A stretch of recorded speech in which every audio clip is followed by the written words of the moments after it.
Pada video ini, kita akan membahas model data yang digunakan untuk merepresentasikan data tidak terstruktur.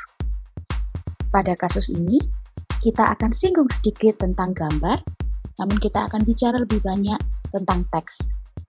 Pada gambar, sebuah model vektor atau matriks digunakan untuk merepresentasikan gambar dengan memecah nilai intensitas dari setiap spektrum warna.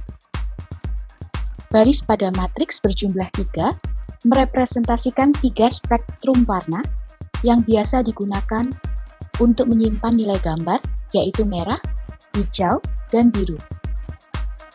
Kolom adalah rentang nilai dari warna. Untuk gambar 8 bit, rentang nilainya adalah 0 hingga 255.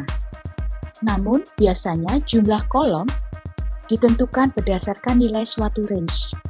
Seperti pada contoh, tiap kolom merepresentasikan nilai range dengan besaran 50. Sedangkan isi sel adalah jumlah piksel yang memiliki nilai intensitas warna tertentu. Sebagaimana kita tahu, teks dapat dianggap sebagai data tidak terstruktur karena tidak memiliki atribut atau relasi di dalamnya. Namun, jika dilihat secara struktural, teks adalah kumpulan dari string atau kata yang terurut. Oleh karena itu, untuk menganalisa data teks, kita perlu mengubahnya menjadi sebuah struktur tertentu yang disebut model ruang vektor. Atau karena datanya berupa teks, maka disebut vektor dokumen. Sebagai contoh, akan terdapat 3 dokumen yang masing-masing akan berisikan satu kalimat sederhana. Dokumen pertama, selamat hari Minggu. Dokumen kedua, malam Minggu. Dan dokumen ketiga, hari Minggu malam. Selanjutnya, kita akan buat matriks dengan baris sejumlah dokumen dan kolom sejumlah kata pada keseluruhan dokumen.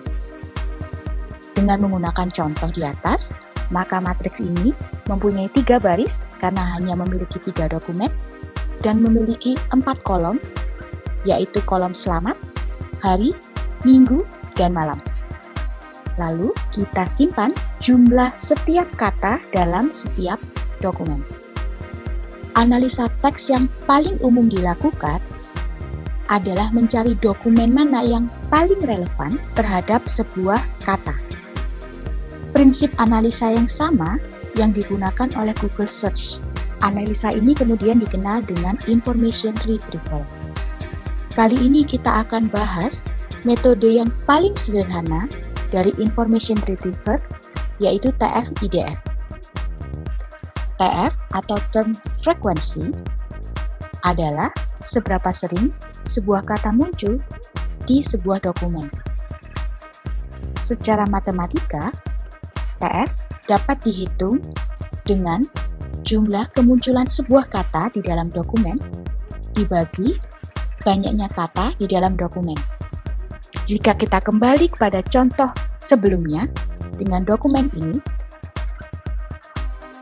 jika kita kembali pada contoh dengan 3 dokumen ini, maka matriks TF akan menjadi seperti demikian, di mana nilai TF untuk selamat pada dokumen 1 adalah sepertiga, karena selamat muncul 1 kali di dokumen 1, sementara total kata di dokumen 1 adalah 3.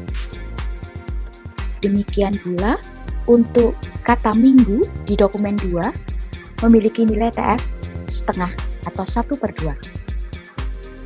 IDF, singkatan dari Inverse Document Frequency, adalah sebuah nilai yang mengatakan bahwa semakin jarang sebuah kata berada di semua dokumen, maka semakin penting kata tersebut. Perhitungan ini digunakan untuk menghindari kata-kata umum yang sangat banyak dijumpai di seluruh dokumen. Semisal kata itu, ini, adalah, demikian, juga, dan lain-lain. Atau mungkin dalam bahasa Inggris adalah seperti is, a, the, and, my, you, me, dan sejumlah kata umum lainnya. Kata-kata ini sangat sering muncul di semua dokumen apapun, sehingga kemunculan kata-kata tersebut secara sering di sebuah dokumen tidak menunjukkan sifat atau karakteristik dari dokumen tersebut. Kita ambil analogi lain. Kacamata adalah sebuah ciri-ciri yang penting untuk dapat mengidentifikasikan seseorang. Kadang kalau kita ditanya, yang mana sih si A? Jika si A pakai kacamata, kita pasti akan bilang, itu loh yang pakai kacamata. Gitu kan? Tapi apa jadinya jika ternyata si A itu berada di kumpulan orang yang semuanya menggunakan kacamata? Maka kita tidak bisa lagi mengidentifikasikan si A dengan hanya kacamata. Bahkan mungkin kacamata bukanlah jadi salah satu identifikasi dari si A lagi. Perhitungan IDF menggunakan log berbasis 2 dari hasil pembagian jumlah dokumen dalam dataset terhadap jumlah dokumen yang memiliki kata tertentu. Penggunaan log basis 2 ini karena dalam computer science banyak bilangan penting adalah pangkat dari 2.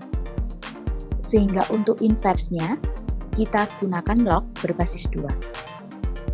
Dengan contoh 3 dokumen, maka IDF dari masing-masing kata adalah sebagai berikut. Selamat memiliki IDF log 2 3/1 karena hanya muncul di satu dokumen. Minggu memiliki nilai IDF log 2 3/3 karena muncul di semua dokumen, sehingga nilainya adalah 0.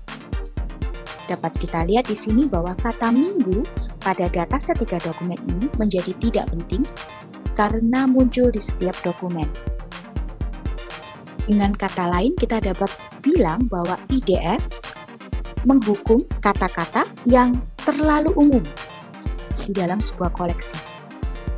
Nilai TF IDF adalah perkalian dari nilai TF dan nilai IDF. Kolom terakhir dari matriks TF IDF adalah length, yaitu besaran atau skalar dari vektor TF IDF. Nilai dari length adalah akar dari jumlah pangkat 2 nilai setiap sel dalam baris. Setelah Anda tahu nilai TF IDF dari setiap kata dalam setiap dokumen, Anda mungkin bertanya-tanya, lalu buat apa? Sebenarnya, banyak sekali kegunaan dari TF IDF. TF IDF adalah salah satu metode text preprocessing yang paling banyak digunakan sebab kesederhanaannya. Salah satu kegunaan dari TF IDF adalah untuk mencari kemiripan dokumen atau dokumen similarity.